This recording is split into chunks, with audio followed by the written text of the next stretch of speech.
Nevada Desert, USA. This is where it all begins. Before the hunters are B-rank gates, but the energy seems too powerful. 5 A ranks and 20 B ranks are confident. The cleanup will take less than an hour. The squad boldly steps through the glowing portal into a gloomy dungeon.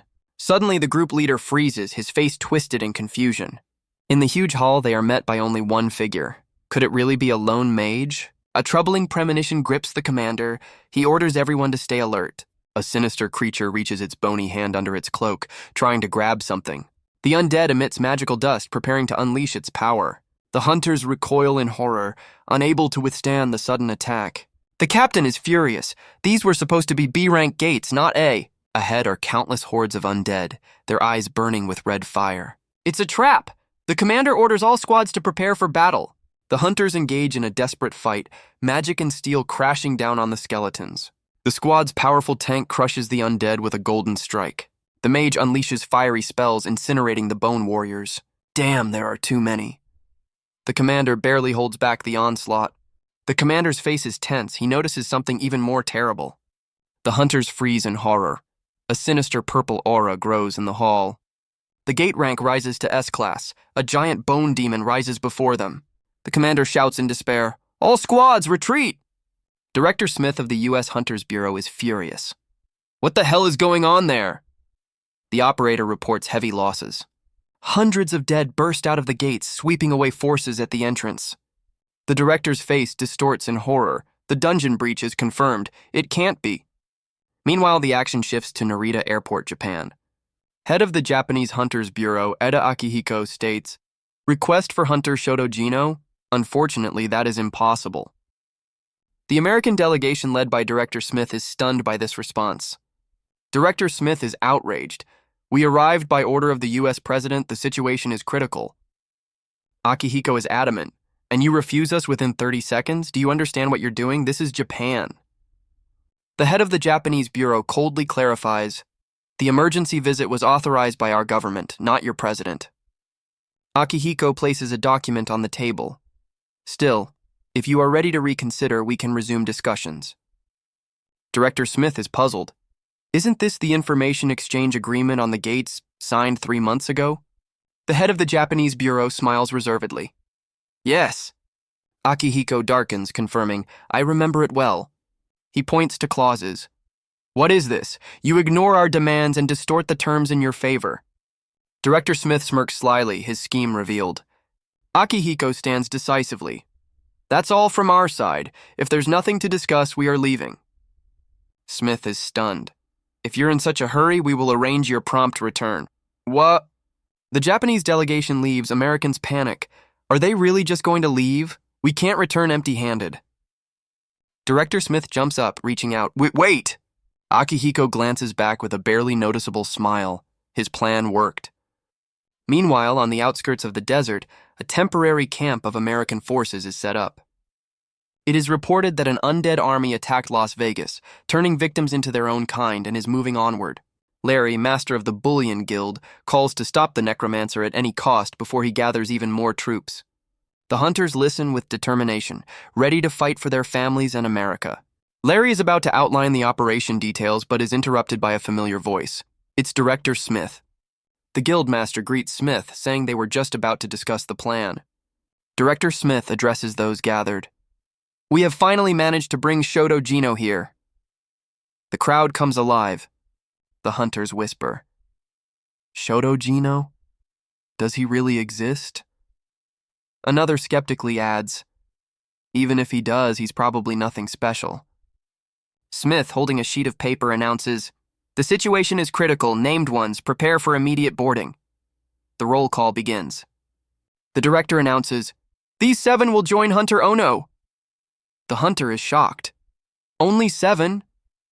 Smith explains. "This is Ono's request himself. He said it's enough." The hunter is furious. "Do you realize that 200 have already died?" The director continues. "After the first attack, you can retreat. There should be no danger to you." The hunter mutters, "Easy for you to say." The hunter's face lights up with a guess. He exclaims, "Don't tell me!" Before them stand 7 hunters, Smith confirms. "You noticed, right? All selected are ranged combat masters. Smith explains, "We involved Ono to minimize losses. Be ready to retreat if he fails." A hunter asks doubtfully, "Can we really trust him?" Director Smith barely smiles, his true motives hidden. Smith says with a cold smirk, "Well, at least he should buy us some time." Meanwhile, the giant bone demon roars again, surrounded by a sinister purple aura. The operation zone, a gloomy desert where the necromancer towers over a red glow. The hunters arrive, one smirks. "So this is the guy from the rumors." Before them is Shoto Ono, a warrior in dark armor radiating power. Ono turns to them, his eye burning red. "Ah, you're the support team, right?" The knight introduces himself and bluntly states, "Let's get straight to the point. I need all of you to—" The hunters are shocked by his continuation. "Attack me!" One of them can't believe his ears. Is this a translation error? What is he even talking about? Ono declares, "Well then, let's begin."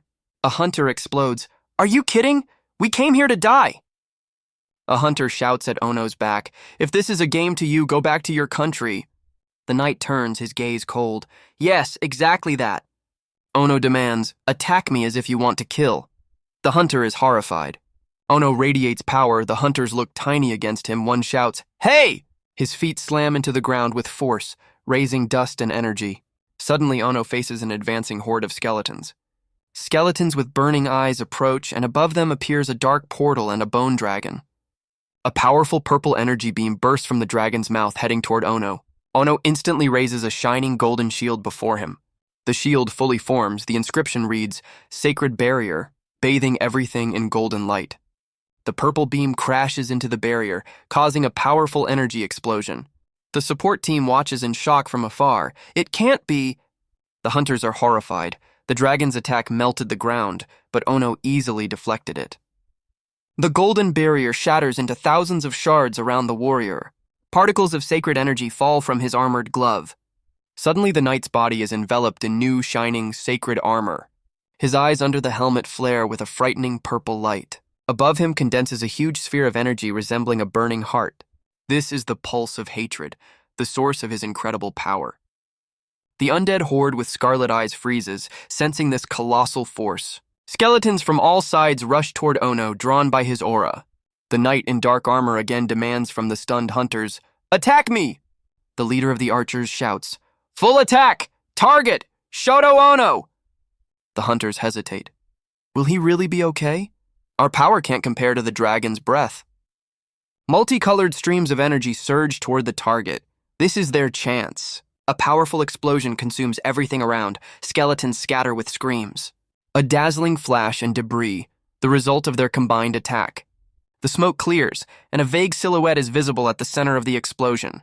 Ono stands unharmed on a pile of bones, his golden armor shining. The hunters are shocked. We put all our strength into it, and not a scratch on him. Most of the undead are destroyed. Bony hands reach out from the ground. A new threat rises. The knight is unshakable. While skeletons try to grab him, his gaze burns purple. In the shadow behind Ono watches a sinister hooded figure, the necromancer himself. The necromancer snarls, his red eyes burning. "So you're the boss here, huh?" Ono, shining gold, stands on the pile of bones, and above him looms the enemy's shadow. The knight's armor flares brighter. The purple light in his eyes heralds new power. The giant bone monster gathers a powerful charge of purple energy. Ono merely says, "Oh." The hunters panic and shout, "Run! This mana is too dense, much stronger than the previous attack." Bony hands grab the hero's legs, immobilizing him. The hunters despair. "What do we do?" Ono smirks under his helmet. "This actually works in my favor." A shining golden chain bursts from Ono's hand, rushing straight toward the necromancer. The chain wraps around the necromancer, exploding with golden energy, catching him off guard. The golden chain flies swiftly, shining with power. The necromancer is shocked, his skull distorted from Ono's sudden attack. Ono, engulfed in golden flames, pulls the necromancer toward himself. Their silhouettes clash against a backdrop of a purple energy storm. The bone dragon unleashes a concentrated beam of destruction upon them. The support team watches in horror at the colossal mana explosion. Close-up of the bone dragon's head, its eyes still burning with an ominous light. Suddenly, the bone dragon begins to crumble into pieces. Fragments of the dragon's bones rain down from the sky, purple sparks fading. The The clear sky reappears over the desert, the battle subsides. The hunters see the undead crumble to dust. The necromancer is defeated. A huge crater remains at the battle site. A hunter can't believe his sacrifice. The team recalls his words about being ready to die. One of the hunters cries, realizing Ono was prepared for everything. The ground cracks as they say goodbye. Rest in peace. You were an incredible tank. Suddenly, a hand in a familiar glove breaks through the rubble. The hunters turn in confusion at the strange sound. Ono emerges unharmed from the dust in his shining armor. He removes his helmet, saying with relief, "Phew, this man's name is Shoto Ono." Ono, without his helmet, looks confident, the one who took the dragon's blow, the super tank. Ono, standing at the bottom of the huge crater, asks stunned hunters for a rope. Before us is the depository of the U.S. Hunters Department, the White Dome. Beneath the building lies a gigantic storage, the true White Dome. Ono and an elderly gentleman walk down the corridor of the rare artifact storage. The gentleman gives orders to a guard in tactical gear. An eye retina scanner confirms identity for access to the storage. The massive storage door opens, flooding everything with bright light. Ono looks around curiously as he enters the illuminated room. The gentleman welcomes Ono to the White Dome, full of countless treasures. By contract, the guy can choose one item from this level 3 storage. Among the artifacts is a shining hammer with a 4-leaf clover symbol. Nearby stands a sword covered with ancient runes, radiating light. Ono, now without armor, examines rows of display cases with surprise. Wow. He is amazed. Most of these are at least A+ rank, over 200 items. Ono thoughtfully covers his mouth. And this is only level 3 storage? What about levels 1 and 2? The gentleman points to a necklace. This, you have good taste. On display is the Tear of Illusion, an amulet with illusory shield charms perfect for a tank. Ono carefully examines the offered artifact, lost in thought. Suddenly the guy turns away. The design is kind of so-so. The gentleman is stunned. Ono adds awkwardly, although it's not that bad. His companion clearly didn't expect such an answer. The gentleman notes, most of the things there aren't very useful. The guy says he's made his choice, and this makes the man smile. Usually few people pick such an item. Before us is the Tear of Necros, a simple necklace with a blue stone. The gentleman is surprised. Are you sure? Well, I won't stop you. Ono smiles. I just like the design. Caption, Narita Airport. A private jet takes off over the airport building. The guy in the same white t-shirt descends the plane's ramp. He is greeted by a cheerful man in a suit. Welcome back, Hunter Ono. The man offers to have dinner, but Ono wants to go home and rest first. A gray sedan speeds down the highway, taking Ono away. In the car, the man in the suit asks, by the way, did Smith say anything to you?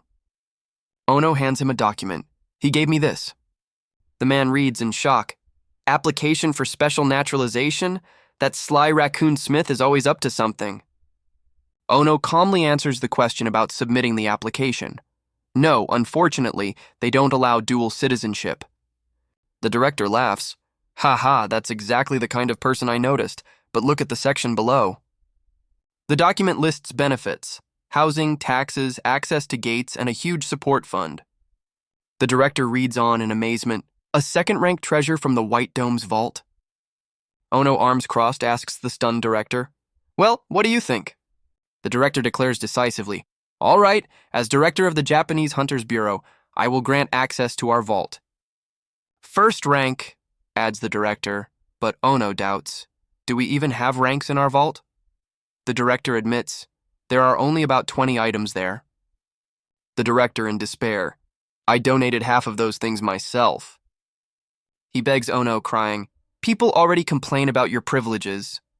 Ono remains unperturbed. Suddenly, the guy's danger sense triggers. His gaze turns serious.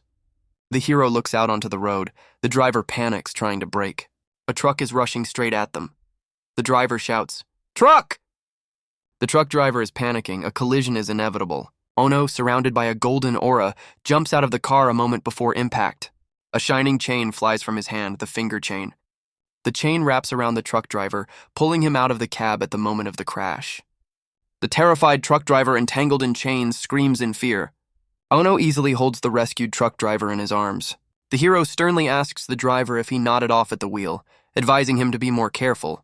The frightened driver, tears in his eyes, stammers apologies. The guy notices a car that almost got caught in the accident. The car's driver is very scared and can't let go of the steering wheel. Ono approaches the car, inspecting it. On the back seat sits a stunned girl in a business suit. Ono looks into the cabin, kindly asking the girl if she is all right. The girl is still in shock, unable to utter a word. The guy smiles reassuringly, seeing that everyone is alive. The director recalls, "Good thing this time it was just the door, not the ceiling like last time." Ono smirks. In an emergency, there's no time for manners. Life is more important than a door.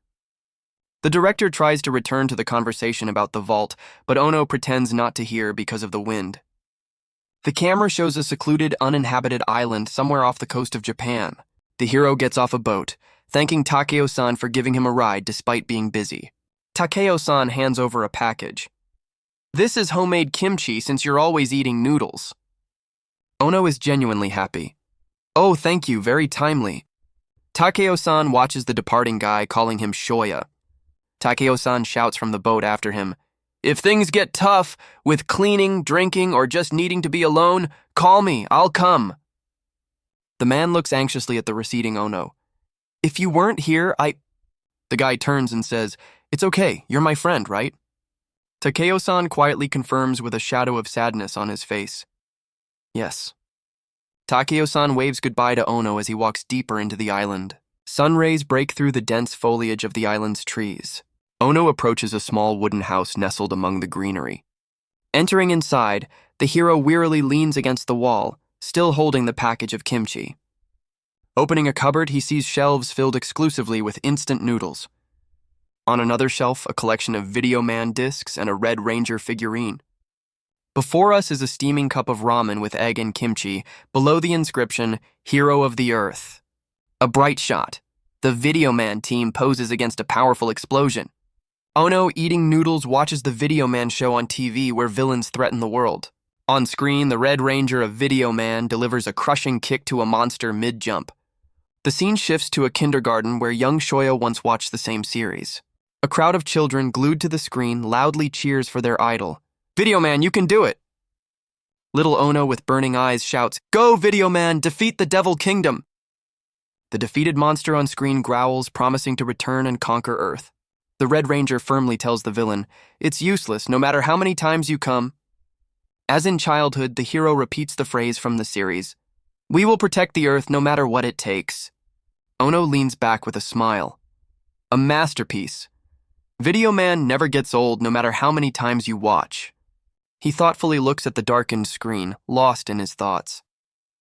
The guy smiles, recalling how his friends used to call him to play as a child. Ono sits on the floor, remote in hand, his gaze full of contemplation. Suddenly a screen descends, hiding the window and foreshadowing something important. Ono stands before the screen where countless names appear. Close up, a list of names, some circled, others crossed out with the inscription, 71 more. Ono looks at the list. "Everyone, wait for me. I swear I will bring you back to this world." The guy's face twists with rage, his eyes glowing blue. "I swear I will do it." The camera shows a majestic building, the United States Hunters Bureau. In an office, a report is underway. Investigation on Shoya Ono. His past is quite unusual. The chief asks, "Are you familiar with the disappearance case in Japan 10 years ago?" The answer, "Of course." The reporter states, "Children under 15 disappeared from an orphanage, over 300. The chief grimly says, "They said monsters dragged them through the gates. An unprecedented disaster." The agent is stunned. "Could it be?" The chief confirms, "Exactly. We believe Ono is one of those missing children." The chief is shaken. He realizes, returned from beyond the gates, his knowledge is worth a fortune. It turns out he's not alone. There are 2 more, but their cases are investigated by the Japanese Bureau. The chief orders the agent, "Find those 2 at all costs." The agent hands over another document. And this is Ono's scan data upon entering the White Dome. The chief studies the sheet tensely, sweat appearing on his forehead. He can't believe his eyes. The document has Ono's photo and the stamp C-Rank Hunter. The chief disbelieves. There must be some mistake? The agent confirms. Biometrics clearly showed C-Rank. The agent is confused. How is this possible? We thought he was S rank, but here it's C. A detail emerges. Among his equipment was a shield that could not be assigned a rank. The chief points to the document. Too many inconsistencies, we are missing something. He orders, dig deeper, and convince him to accept naturalization. The chief is determined. Whatever secrets and data he hides, we will uncover everything. Meanwhile, Ono approaches a building greeted by a guard. The guard blocks the way. This area is closed to civilians without permission. Recognizing Hunter Ono, the guard apologizes and lets him through. Thank you for your service. Before us is the majestic building of the Japanese Hunters Bureau, one of the largest government facilities.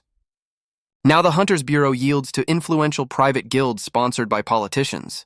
Ono approaches a familiar car, slightly surprised.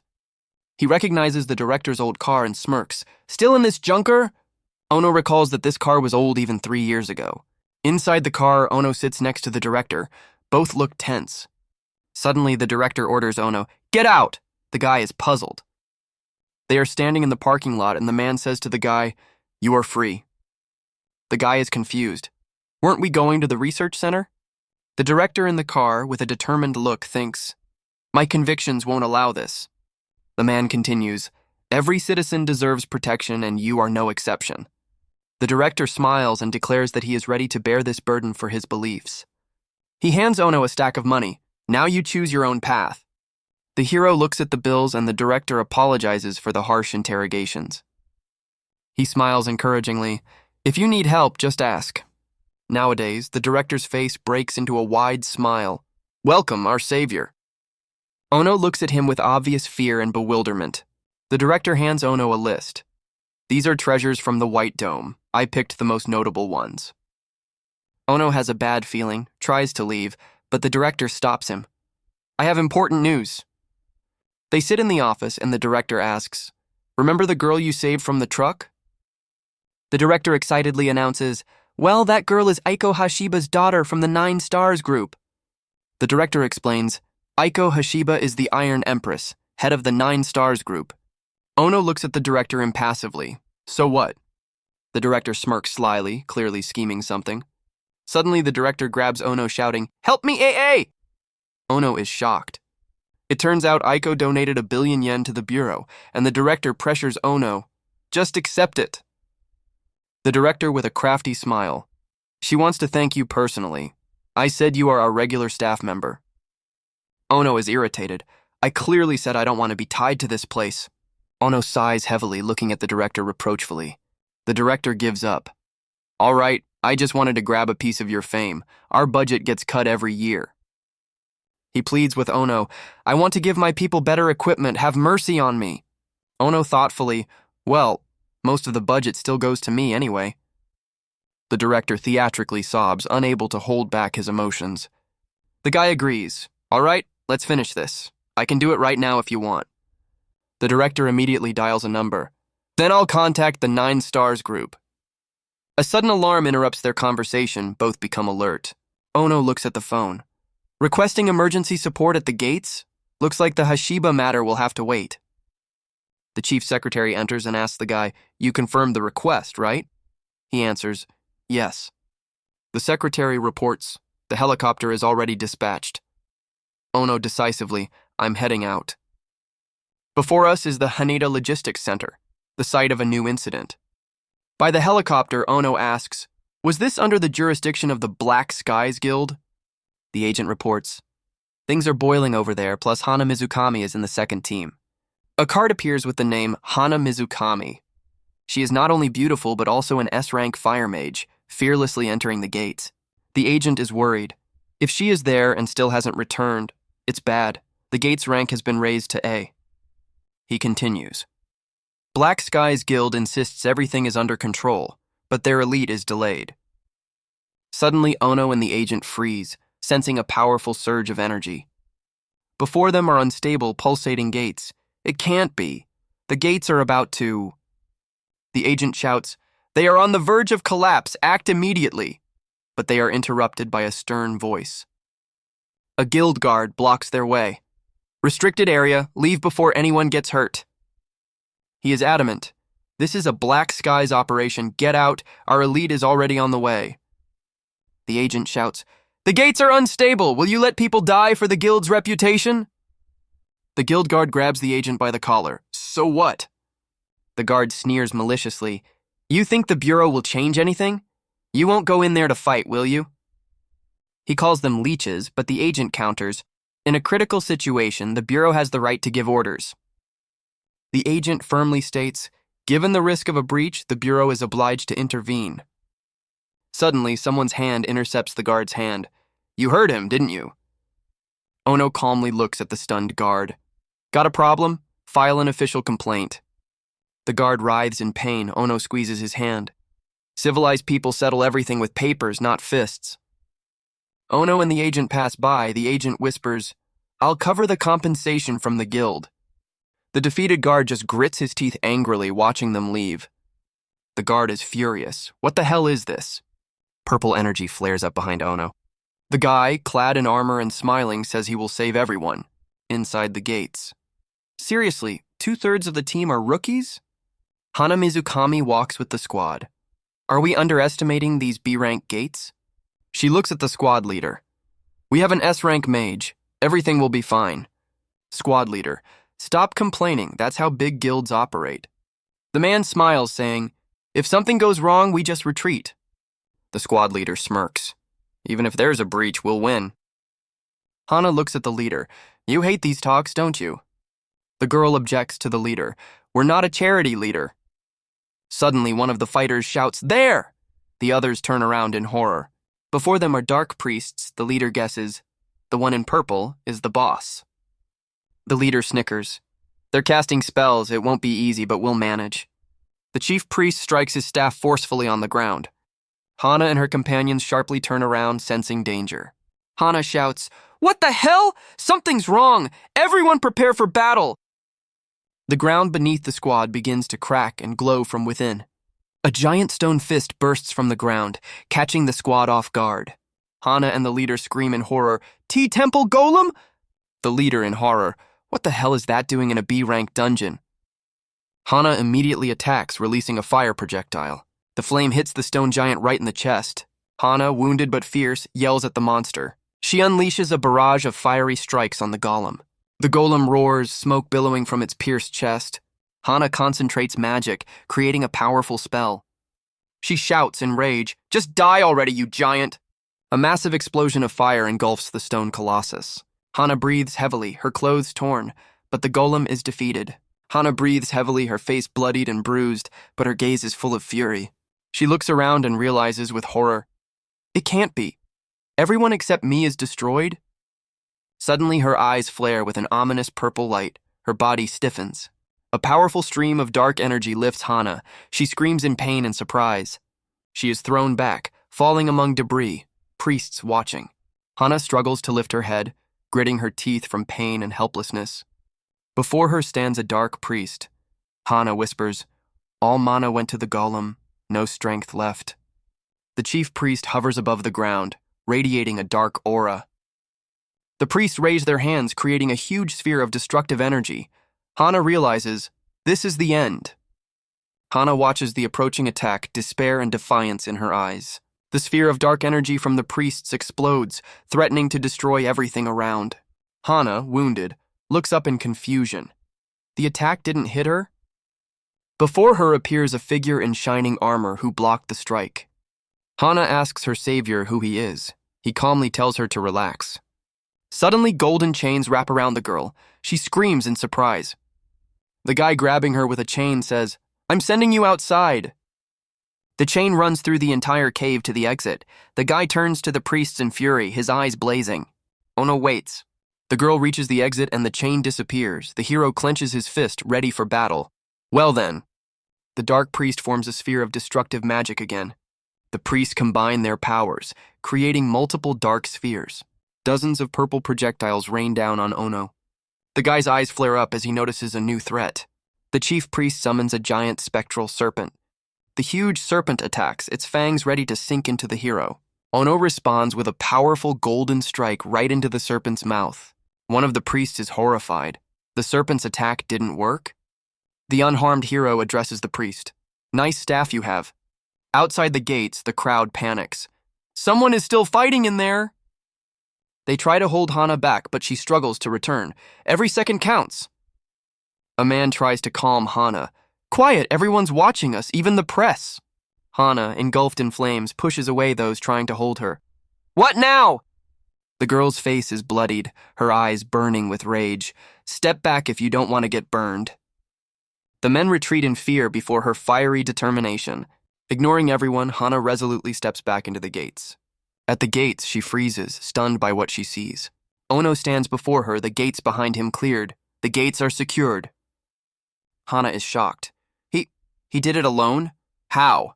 The guy notices her torn clothes and throws his cloak over her. Hana tries to stop the departing savior. Wait, that cloak is very important, give it back. Ono asks to return the cloak through the Hunter Administration Bureau. Hana silently listens to the bureau director who promises to handle the aftermath. Hana clutches the guy's cloak to herself, her gaze thoughtful and full of concern. At the Black Sky Guild, they discuss, someone from the bureau entered the gates without permission and saved Hana. A bureau representative reports that Hana already had complaints against the guild. The head of the Black Sky Guild, Morimoto Iwao, believes the savior simply stole their glory. The bureau representative says that documentation on the incident has already been sent to lawmakers. The head of the Black Sky Guild convenes a council of guild leaders to discuss what happened. Morimoto Iwao swears in rage to crush the impudent bureau agent and humiliate Director Eda. At the Hunter Administration Bureau, they welcome Hunter Ono, having received the clearance report. Director Eda laughs. Looks like you gave the Black Sky Guild a reality check. Ono modestly replies he was just protecting civilians. Eda assures he will deal with the consequences, while the guy sipping a drink doubts the guild's riskiness in this move. Director Eda smirks. Bribed guild lawmakers have already stirred, but he will make them regret it. Ono advises Eda to be careful since this isn't his domain. The director confidently states he has everything under control. Eda hands Ono a staff. By the way, here you go, this is evidence. The director explains that the staff belonged to the chief dark priest, and no one saw how he took it. Ono thanks him. Eda suddenly asks, by the way, shall we finally pick a date? The hero asks in surprise, a date? The director reminds him about Aiko Hashiba from the 9 Stars group. The guy looks embarrassed and clearly doesn't remember. A yellow taxi speeds past a shining skyscraper, carrying Ono to a new meeting. Ono gets out of the taxi, heading toward a woman in a business suit standing with her back to him. The hero's eyes widen. Could this be that very woman? Before him is Aiko Hashiba, the Iron Empress, greeting him with bodyguards. Aiko Hashiba bows low, introducing herself. Ono responds in kind. Suddenly a girl runs up to the guy, joyfully shouting, Uncle! The girl smiles happily, asking if he is all right. She bows, thanking him for the rescue. Ono kindly pats her on the head. Aiko invites the hero inside for a talk, the girl nearby. On the table is a photo of Aiko with little Yuna, the very girl. In the office, Aiko thanks Ono again for saving Yuna. The guy modestly declines a reward, asking only to support the Hunter Bureau. Aiko notes, you really care about the Bureau, huh? Though I heard you're not a regular employee. Ono acknowledges her awareness. Aiko apologizes, thinking he expected better treatment. Yuna drinks her beverage, and Ono clarifies, so this isn't gratitude but an offer? Aiko replies she wouldn't burden her daughter's savior. Aiko shares plans. The 9 Stars group is creating an official hunter guild, and she will be its head. She continues that she would like to see someone reliable at the guild's helm, hinting at the guy. The hero politely declines. Sorry, but I already have another goal. Aiko is surprised. A goal? Ono enthusiastically declares, posing, to become Earth's hero, Video Man. Protecting Earth from evil is every boy's dream. Aiko listens with a slight smile to his unexpected confession. Ono repeats his refusal. Aiko accepts it, apologizing for the pointless talk. Yuna curiously asks, Video Man is like Hyperman, the hero of the future boys in my class talk about? Ono smirks. So that's what kids are into. But Video Man is cooler than Hyperman, that's a fact. Aiko smiles and retorts, but you haven't seen Hyperman, although Video Man is obviously better. They sat in the office for a while longer, chatting and sipping tea. A yellow taxi takes Ono away. He reports to the director by phone. Returning, no problems. The guy shares with the director. She turned out kinder than I thought, even wants to meet again. Director Ida is on the line telling the hero, I won't be able to come to the bureau for a while. Yes, I'm coming back. Ida grimly asks, how many missing now? Ono answers, 71. The director reminds Ono about safety. He confirms with a smile, I know. The call ends. The guy lowers the phone, lost in thought. Ono asks the taxi driver to turn up the music. One of my favorite songs is playing. The taxi driver asks if Ono is a fan of singer Rion Sonozono and admits he likes her too. The driver is sure her new song will be a hit again since almost everyone adores her. The guy thoughtfully notes to himself that the singer's voice sounds almost inhuman. The driver notices Ono's sharp instincts but immediately brushes it off and the taxi drives away. The camera shows a secluded wooden cabin hidden in a dense forest. Inside the house, Ono decisively lifts the hatch cover leading to the cellar. He descends a wooden staircase into an unknown underground chamber. The guy enters a dark room with brick walls where a safe and lockers are visible. Ono's hand reaches for a gold bar in an open safe filled with gold. The guy puts his hand into a blue portal. An inventory window appears. 10 gold bars. Ono pours gold coins into a pouch, muttering, so... He adjusts his gear, preparing for something important. The guy resolutely states, this should be enough for preparation. A shining portal opens before him. He says, time to go. Hold on, I'll bring you all back no matter what it takes. To be continued.